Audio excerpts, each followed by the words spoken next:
Good morning, everybody.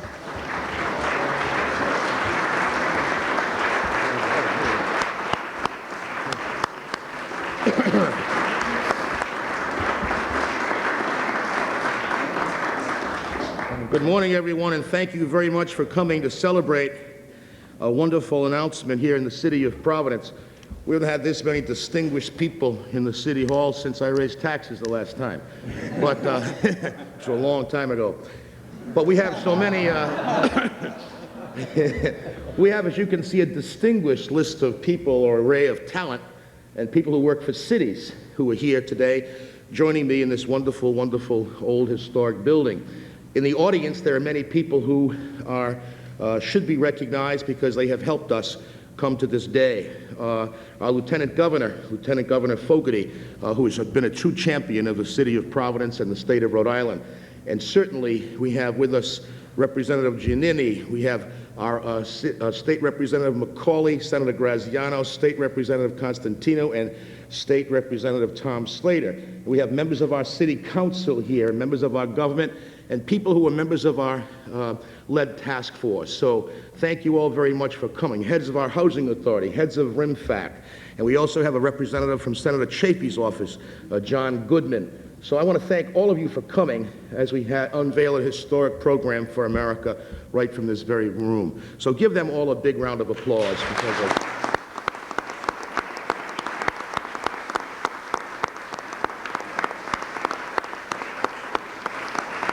this is going to be kind of a different way we do things. I'm going to introduce Patricia Nolan, the Director of Health for our state, and then I'll leave it up to you to see how this thing comes to a crescendo, and everyone kind of introduces people.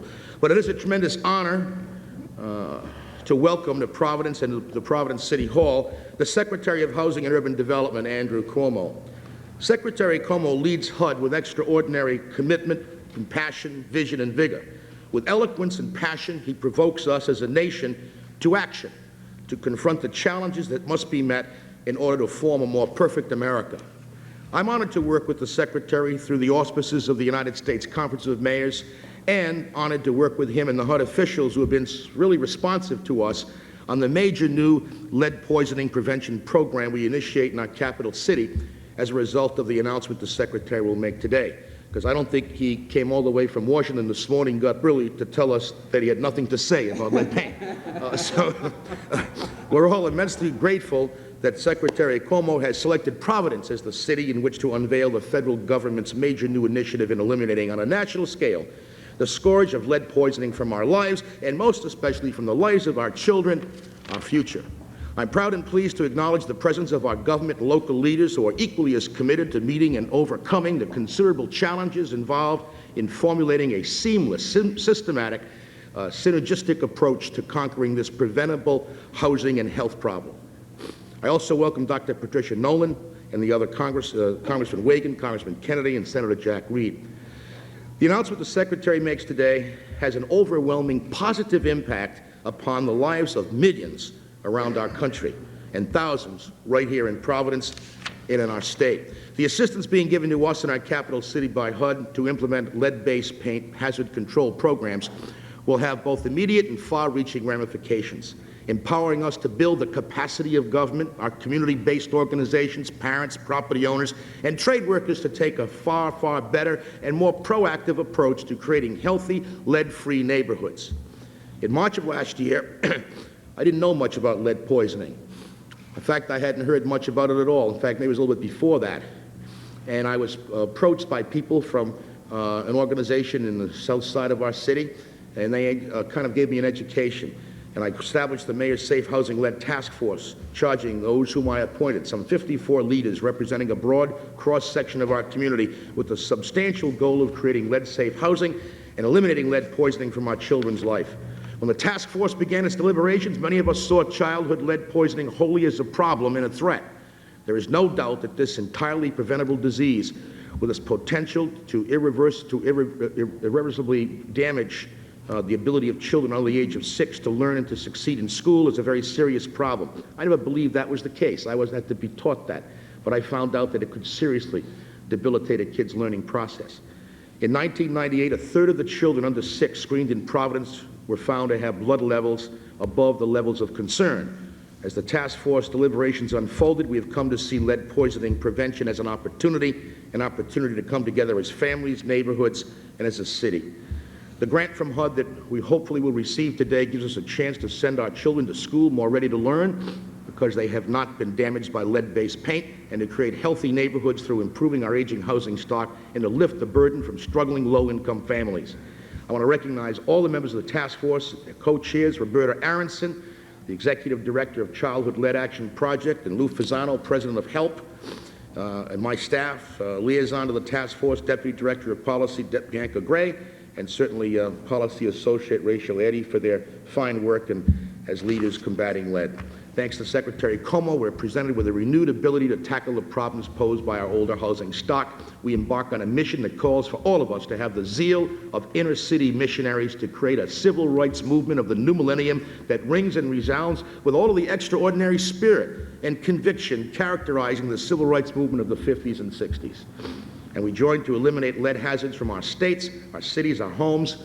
We again address issues of race, of poverty, of equality, of substandard housing. We again are charged with breaking down the artificial barriers preventing people from leading good, decent lives of dignity, from fulfilling their promise and achieving their dreams. This time our focus is on children, but isn't it always? Hasn't it always been? And we must overcome, and we shall overcome, the ravages of lead paint poisoning and the damage it imposes on our kids and our society. I want to thank you all for coming, and I want to introduce to you now a person who's been with us side by side, shoulder to shoulder, each step of the way, not only leading this fight, but also being our partner in many other areas of human concern and in our state. So I'll introduce to you, representing the governor, Dr. Patricia Nolan, the Director of Health for the state of Rhode Island.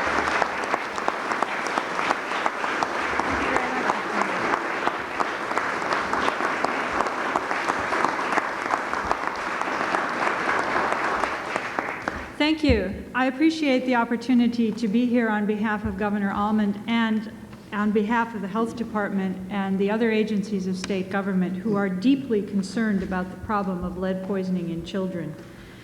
We have been trying to address the problem of lead poisoning in our children for many years.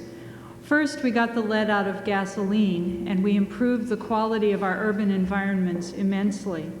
Then we began really looking at the remaining sources of lead poisoning in our children's lives. And we found that the primary danger was in our own homes. And in this community and the other cities in Providence, that is especially a problem. The danger lurks in our windows and in our walls and in our doorways and on our floors and in our yards. And this opportunity to really go after that problem full scale is a major opportunity for our city and state. Today, the governor is also inaugurating the Rhode Island Housing Resources Commission. And we hope that the Housing Resources Commission will bring together not only the issues of lead poisoning in our homes, but the other problems of substandard and unsafe housing that plague our lives. Our children are not only poisoned by lead, but their lives are dampened by the fact that they have such transience in housing in our communities. And that transience leads to poorer development and poorer school performance.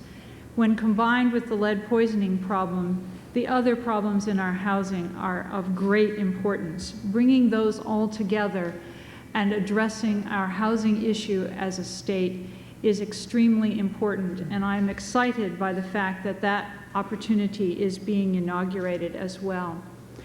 One other opportunity that we have developed here in the state, thanks to the vision of Director Ferguson at the Department of Human Services, is the unique idea that safe windows are durable medical equipment under the Medicaid program. And by moving forward in this fashion, we're going to be able to help children in our community who have already experienced lead in their lives to have safer homes by being able to replace those windows using Medicaid money. It really brings together so many of the important issues for our children, and the governor and I are very excited about the expanded opportunity that Secretary Cuomo is bringing today. Thank you very much for coming, and we look forward to your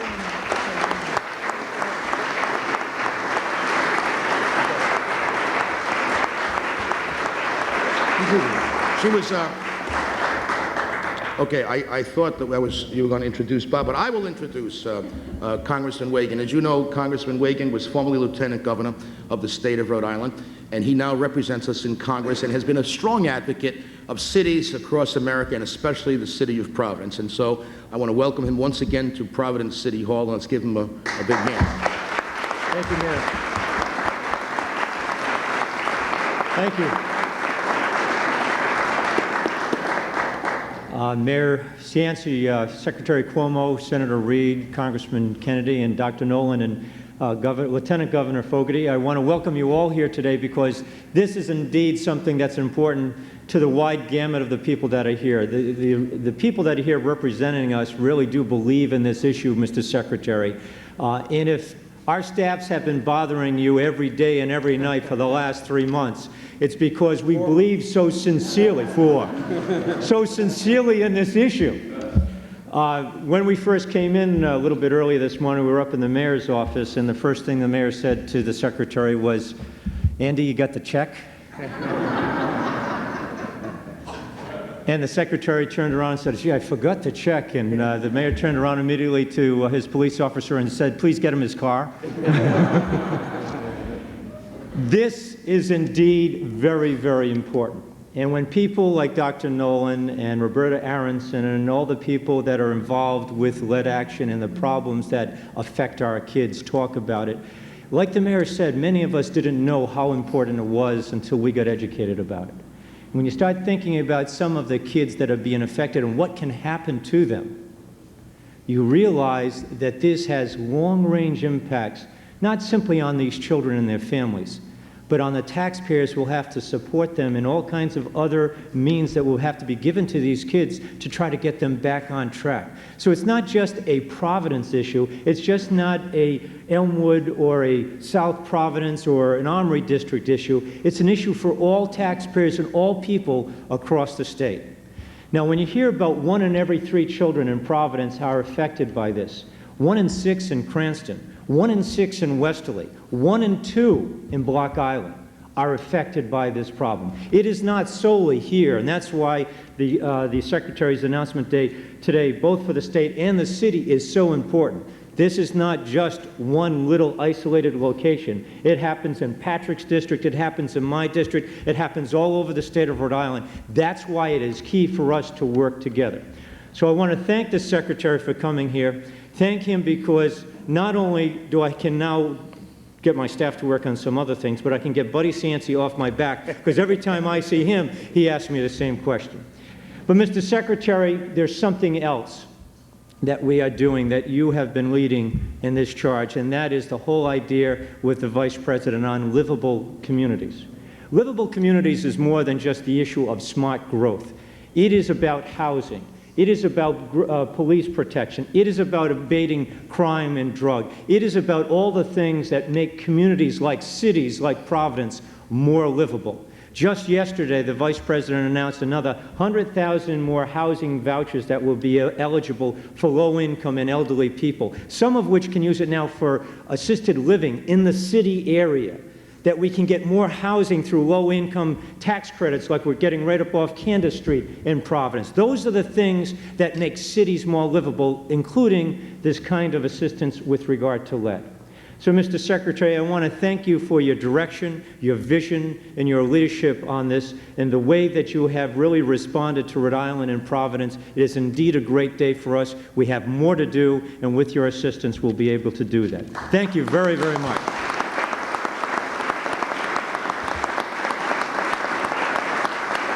Thank you. Now it's my pleasure to introduce my colleague, Patrick Kennedy. As all of you know, Patrick and I split the city of Providence in half in terms of our representative district, but we are not divided in our goal and our vision to make sure that Providence not only gets its fair share of federal money, Mr. Secretary, but also to make sure that we indeed improve the quality of neighborhoods and community for Rhode Island. Please welcome Congressman Patrick Kennedy.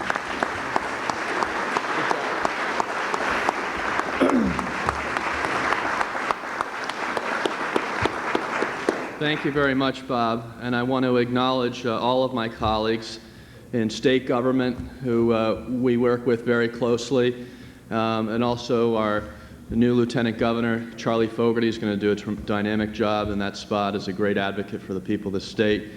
I want to say what a special pleasure it is to be with Patricia Nolan. I remember her sitting down with me going through the priorities of the Department of Health last year, and this was her top priority. So it really is no mistake that we're here today, because we had everybody from the top on down, from Senator Reid and Bob, and of course Mayor Cianci, who is a tireless champion of all the people of Providence and is known the nation round. I was just down at was walking to the White House last week to go to the First Lady's announcement on health care, especially with respect to asthma. And that's another issue that affects our inner cities, and particularly our minority community. And it goes back to the mayor's point about the civil rights movement. The new civil rights movement is an environmental rights movement for inner city children who are disproportionately minorities and who are taking the brunt of the environmental degradation of the last 3 decades. So all I did was I kept running into mayors, and all of them said, "You've got the greatest mayor of Providence, Mayor Cianci. He's keeping us all going down here." It's as if he's mayor of Washington, D.C., the way he's hosting us down here. So I know that that counts for a lot, because when it comes to Mayor Cianci calling up Andrew Cuomo, Secretary of Housing and Urban Development, certainly Secretary Cuomo knows that he's dealing with a real leader within the Conference of Mayors and Mayor Cianci. And I'm so thrilled to be able to stand here today with Mayor Cianci and Andrew Cuomo, my colleagues Jack Reed and Bob Wagan, to announce this important news. Many people have said already about how they came to learn about lead poisoning. I came to learn about it through my brother Teddy. My brother Teddy runs the Late Abetment Project in New Haven, Connecticut, and has pioneered a way of getting money from his cousin and my cousin Andrew Cuomo. I don't know how he managed to do that, but somehow he managed to get some HUD funds for this safe lead house, so that when children are treated for lead poisoning at Yale New Haven Hospital, instead of going back into their old home, which has yet to be cleaned up, they can go to a safe home, and so they'd be saved from having further contamination.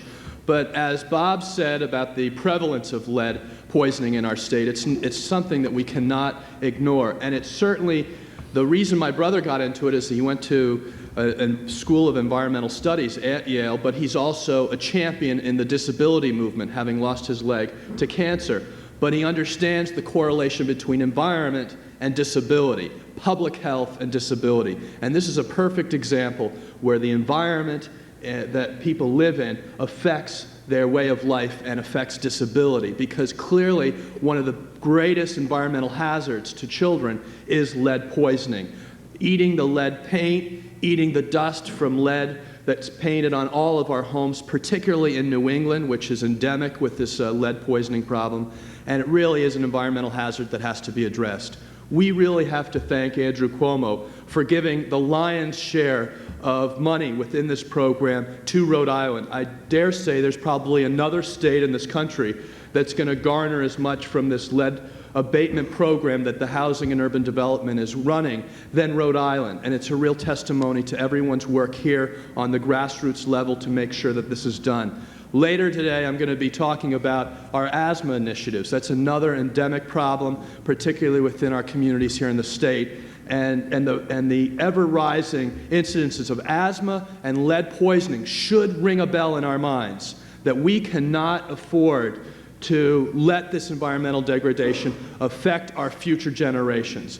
The last 2 weeks we had Woonasquatucket, where you know that we've been studying the dioxin problem, and Katy Field down in Newport, where they also have a problem with the suspicion of dioxin in the baseball field down there. And I can tell you, when I had all the parents come from the Little League to talk about their worries with respect to their children, you know, I can't think of they were all asking, what can we do? Bring our kids to get tested, what can we do? If we want to help our kids today, there isn't anything we can do in our state to help our kids, protect them from their environmental hazards, than to invest in lead paint abatement that this program is going to allow us to do. Dioxin's a big problem. We've got to address it, and it's certainly, when you compare dioxin and cancer-causing chemicals to lead, it doesn't seem like there's any comparison. It seems like dioxin's off the charts. But when you think about the real hazard that these two pose, it's really lead that's posing the near term and the greatest challenge to our kids. So that's why this announcement today is going to be so important. And let me, at this time, introduce Senator Reed, who has been a terrific champion of children in the state. You all know how hard he works for our schools. His GOLTS 2000 program has Senator Reed's name on it. When you talk to anyone in Washington, D.C., it was his efforts in the House before he went to the Senate, and now in the Senate continuing to champion GOLTS 2000, which focuses on making sure our children are prepared. So it's no small coincidence that he's also working to make sure our children are protected and ready to learn when they go to school. It's my great pleasure to introduce Jack Reed, a great champion for Rhode Island. Thank you. Thank you very much. Thank you. Thank you. Thank you. Thank you very much. Secretary Cuomo, Mayor Cianci, Congressman Wagan, Congressman Kennedy, Dr. Nolan, distinguished colleagues in government, particularly Lieutenant Governor Fogarty. Ladies and gentlemen, it's a great pleasure to be here, and I first want to welcome Secretary Cuomo here to Providence and thank him because he arranged his schedule so that I could attend this ceremony. Up until late yesterday afternoon, I thought I'd be on jury duty this afternoon, but I am here. You are. I'd particularly like to recognize and thank and commend Mayor Cianci for his leadership in addressing this problem so vigorously and with so much determination, and putting together the lead task force and making this city work very hard to ensure that every child is safe, at least as safe as we can make them from the scourge of lead poisoning. And of course, the state government, Governor Almond, Dr. Nolan, they have been working diligently also, and I thank them. And I particularly want to commend my colleagues, Congressman Kennedy, Congressman Wagan, Senator Chafee, because their efforts in the Senate and the Congress, the House of Representatives, are very, very critical to our success here today. We really need the help, Mr. Secretary, and we appreciate you bringing us this help. 44% of our state's housing was built before 1950, in which lead paint was used consistently in every nook and cranny of these homes. And that translates to huge lead exposures throughout every community in this state. Because lead paint was used, it's there, it's in these homes, and children can have access to them. In fact, as I toured with Roberta Aronson, the West Elmwood project, I discovered a simple way that kids get lead paint. I can recall, in fact, I'm not too far away from the time when I could just reach up to the windowsill with my teeth and bite into it. That's what kids do. They go to the window, they watch their older brothers and sisters play outside, and they just chew on those windowsills, and those old houses are just full of lead paint, and guess what? They get exposures, and we have to stop that. Roughly 1 in 5 children in this state are exposed to lead, and it's throughout our entire state. About a third in Providence, 28%, are exposed to lead, have lead poisoning when they're screened for this particular condition. 27% of the children in Central Falls, 18% in Woonsocket, 16% in Pawtucket, 14% in Newport. And as Bob indicated, it is even prevalent in communities that we think are rather affluent and beyond, we think, this problem of lead poisoning. And it affects tremendously their physical development and their mental development. One of the great ironies of our system is that we spend millions and millions of dollars a year on special education, yet until very recently, we haven't attacked one of the great causes of that disability, that is lead exposure to children in the homes throughout the entire United States. We're starting to turn our attention to that problem. I've been working very closely with my colleagues in the Congress and also with Secretary Cuomo. Last year, I was able to sponsor an appropriations increase of $20 million on the VA HUD bill. And with the help of Secretary Cuomo, that money now is going in to lead paint abatement. We're also working with the Department of HUD to have a memorandum of understanding for our Section 8 housing so that these facilities will not be prone to lead paint exposure. I would like to, in the next few weeks or so, bring the Senate Banking Committee back to Providence to look at how well we're doing with this memorandum of understanding. Just a year ago, we had a hearing of the Senate Banking Committee in Providence at City Arts, and I see Sister Ann here, who is one of the many community leaders who are interested in this problem. We had myself and Senator Hagel to come up and talk about lead paint, the hazard to children, and we hope in some small way it contributed to the success we've had in the Congress with that hearing. We have a lot more to do, but we're building on a great foundation. We're building on a foundation of community involvement and participation. The Childhood Lead Action Project, the Greater Elmwood Neighborhood Services, those agencies are leading the way. They're inspiring us. They are leading us forward to what we hope is a better future for our children.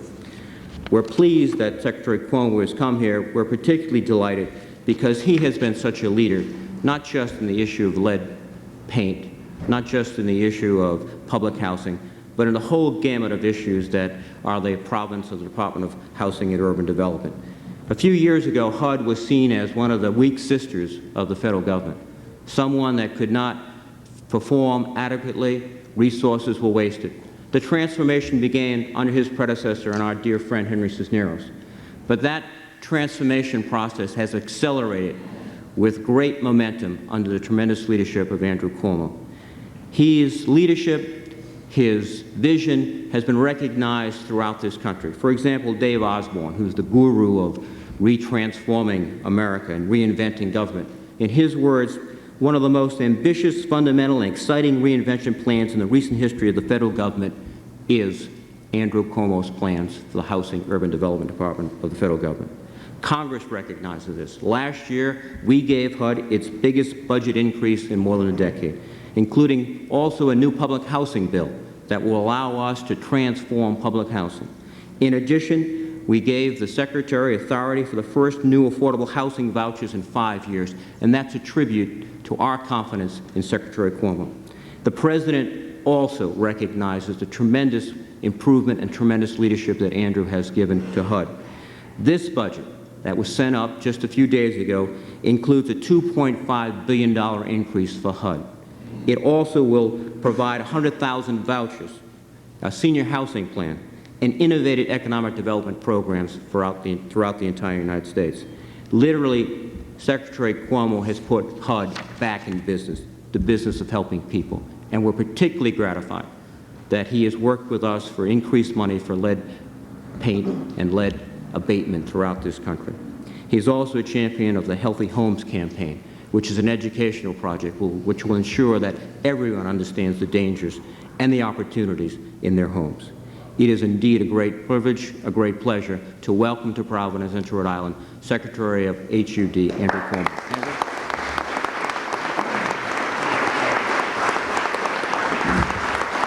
Thank you. Thank you.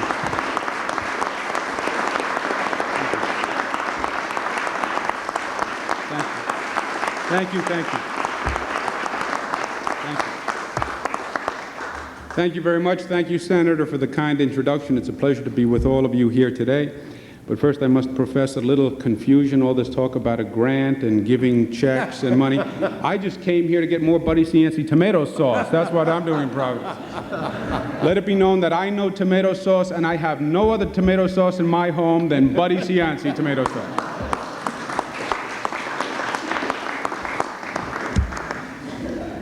On a serious note, Patrick was mentioning what your mayor means to the Conference of Mayors, and he was exactly right. Not just for the Conference of Mayors, but cities all across this nation. What we now need as a nation, when it comes to cities and urban development, is to show the American people that we can actually take these things called cities and bring them back to their former glory, that they have a place in the future of this nation as opposed to just a memory from the past. And the American people want to believe that, but they want to see it also. So when you have a mayor like Mayor Cianci and you have a city like Providence and you can say, come see what you can do. When you have good leadership and you have people who really want to make a difference, you can see the future and you can see the future in Providence. And that goes in large part to the leadership of Mayor Cianci. Thank you, Mayor. Thank you very much.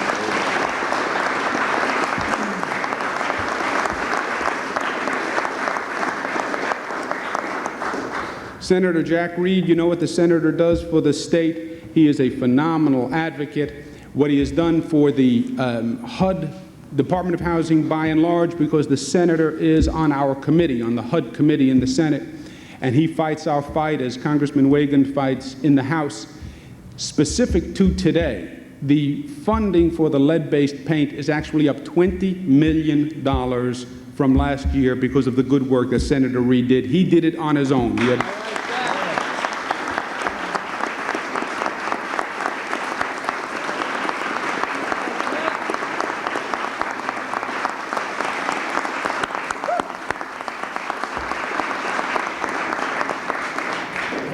So he really made today possible, and we're going to need the senator and Congressman Wagan going forward because, as you heard, President Clinton put forth a great, great budget for HUD. $2.5 billion increase. Best budget in over a decade, certainly the best budget of the Clinton administration, but that's only the president's proposal. It now has to become a reality, which means it has to go to a body in Washington they call the United States Congress, which means it has to go through the Senate once they get finished doing what they are doing now, and then it has to go through the House. It has to become law. And there's going to be a very cold wind blowing, is my guess, through the Congress. And we're going to need real champions to get this done, real fighters for cities and for people who need help. And we have those fighters in Senator Jack Reed and Congressman Bob Wagan, and they're going to make it happen. Thank you. Very much.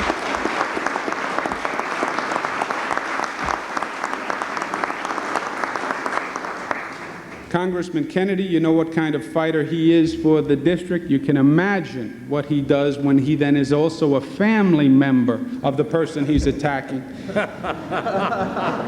You've heard about the tenacity of the Kennedys. It's all true, let me tell you. He has talked about this grant and talked about what he needs for his district. We can be at birthday parties. We can be on summer vacations. It doesn't matter to him. He comes and he makes the case for his district.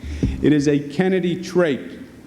True story, I picked up the phone last week before, and I hear my 4-year-old daughter is on the telephone talking to someone, talking the best way a 4-year-old can talk, and I hear on the other side a voice that sounds familiar. It's Senator Ted Kennedy saying to my 4-year-old, "Tell Daddy Boston needs more HUD money. Tell Daddy." So they are tenacious. A couple of weeks ago, the President put forth the State of the Union. And in that State of the Union address, he talked about how well this nation is doing, because the nation is doing extraordinarily, extraordinarily well. The economy is breaking all sorts of records. But the President was also quick to mention the second story that is also America. And that is the story of how much more needs to be done. We have this great economy and this great record of accomplishment, but we have a lot of problems that still need to be addressed. And that's what we do at HUD every day. You have cities across the nation that need real help stepping into this new economy. And if we don't do it now, when are we going to do it? We really need more affordable housing. We have the highest need for affordable housing in history. We have problems with poverty. We have problems with income inequality. And now is the time to address them. We have problems with lead-based paint, which I tell you, I was not fully familiar with this problem before I became the HUD Secretary, which is the problem. I should have known. Too many people are like me, they didn't know about the problem. And I thought it was a limited problem and it was someone else's problem, certainly couldn't be mine or my family's. Baloney, just shows how little I knew. I thought to get lead poisoning, a child would have to eat a lead paint chip almost like a potato chip. I thought that's how it happened. That's not how it happens. The lead is all around us. It's in the homes. It's in the paint. The doors open and close. The windows open and shut. And the paint wears away into a very fine dust. And then the child crawls on the floor. The hand picks up the dust. You can't even see it. The child eats a cookie, and the child just ingested lead. And then you have lead poisoning. And it is for life. It damages the brain. It damages the nervous system. It is irreversible. Child plays in the yard, picks up a ball, breathes the air, lead poisoning. Lead poisoning does not discriminate. It's blacks, it's whites, it's rich, it's poor, it's everywhere. It's estimated in the nation 5% of all the children between 1 to 5 have lead poisoning. 16% nationwide of low-income children. Here in the state, it's about 20% by some numbers. In Providence, close to 30% by some numbers. As we step forward to the new millennium, we still have children being poisoned from paint used decades ago. It is inexcusable. 3 things we have to do. Number 1, educate. Educate, educate, educate. That's what we're trying to do today. Get the word out. It is your home. It is your family. It could be your child. Educate. Second, enforce. That's what Senator Reid was talking about. It is illegal to know that you have lead paint in an apartment and not do something about it. It is illegal. Enforce the laws. The senator has been very aggressive with a memorandum of understanding that says we will not tolerate this anymore. The Attorney General has stepped up to the plate and has to keep going. Enforce the laws. Don't let greed poison a child. And third, we have to clean it up. We have to get it out. We know how to do it. It happens to be expensive. And that's why you need the federal government stepping forward to work with the state, Dr. Nolan, and say, we'll make something happen, to step forward and say to the city, if you step forward, we'll step with you, we'll do this in partnership. And then it takes funds. And I can't tell you how pleased I am to announce today that the city of Providence will receive approximately $4 million to eradicate this problem. The state will receive an additional $3 million to eradicate this problem. You may be a small state in size, but you are a big winner. As a matter of fact, the smallest state is the biggest winner. No state has won more than Rhode Island.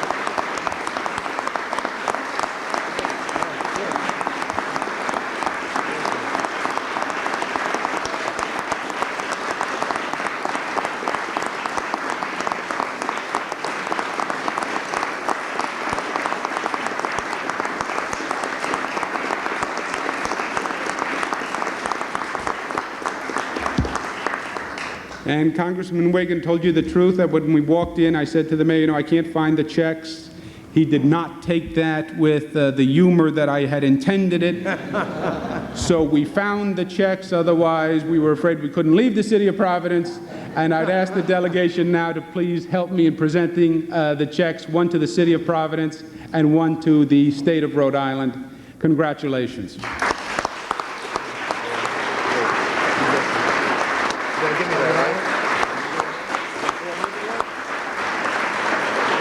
Rhode Island. You want this one there. You want this one. That's bigger. You want this other one.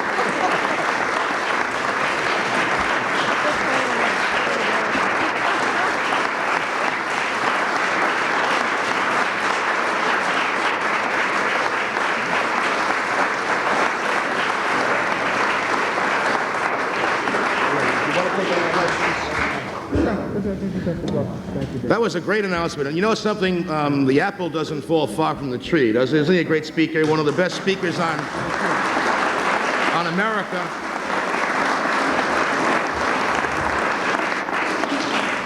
There was some mention of the mayor's conference in Washington, and I've been going to them for years, as you know. And I can tell you that, and there are a lot of urban leaders of great reputation and knowledge and tremendous, shall I say, stature. And they all sit in the audience. They're mayors of large cities, larger than ours. They're people who've been in the business of governance for a long, long time.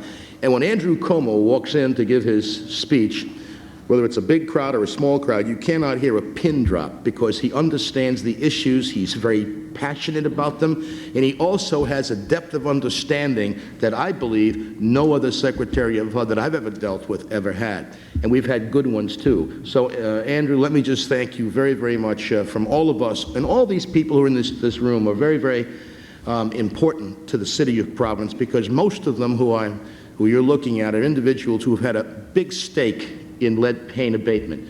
They brought it to the attention of the government. They made us understand it. They worked hard, and they have achieved some success. But I know with your support, your understanding, your compassion, and your passion for this issue, we have been enriched as a community. And the most important thing is that we can get started in a very meaningful way to start correcting a problem that should never have existed in the first place. Yeah. And it also is going to make sure that in the future we give kids opportunities that they would never have had before. So having said all that, there are some people here who I neglected to mention with all these lights and all this. I see Senator Kell's Congresswoman, I don't mean that, Councilwoman Nolan, and our City Solicitor Charles Manzolo, and who is Councilman Patrick Butler. And are there any other elected leaders in the room? Please put your hands up. Sheldon Whitehouse. I was going to say our U.S. Attorney, but our newly elected Attorney General, Sheldon Whitehouse, and Councilman Igliazzi.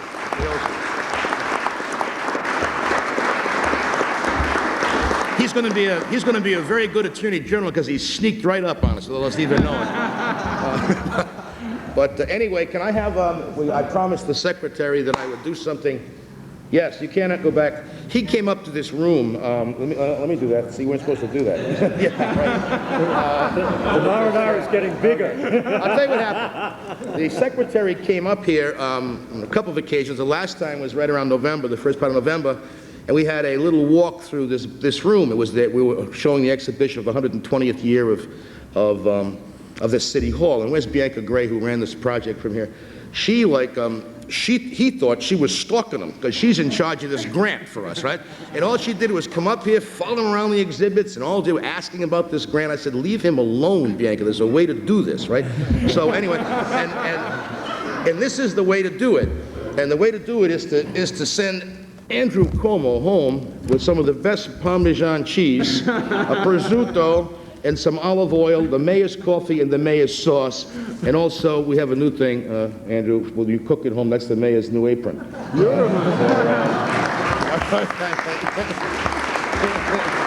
for you.